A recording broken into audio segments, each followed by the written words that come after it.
তো আজকে আমাদের লাস্ট ডে, তো এখন আমরা লঞ্চের দিকে রওনা দিচ্ছি। তো লঞ্চে উঠে সারাদিন আমাদেরকে আজকে ঘুরিয়ে তারপর ক্যানিংয়ে আমাদের নামিয়ে দেবে। তো সেখান থেকে আমরা আবার কলকাতার দিকে রওনা দিব। তো আজকে আমাদের লাস্ট ডে। তো আমরা রিসর্ট থেকে বেরিয়ে পড়লাম। এই যে সবাই আসছে এক এক করে। পেছনটা দেখো কি সুন্দর গ্রাম্য পরিবেশ। এই যে আমরা চলে আসছি লঞ্চের কাছাকাছি। তো এখন লঞ্চে আমরা প্রবেশ করব।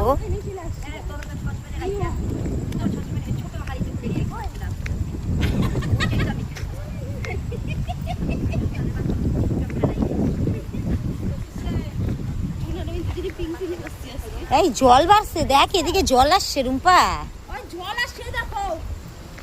জল বাড়ছে। কালকে জল ছিল না, জল বাড়ছে দেখো এদিকে।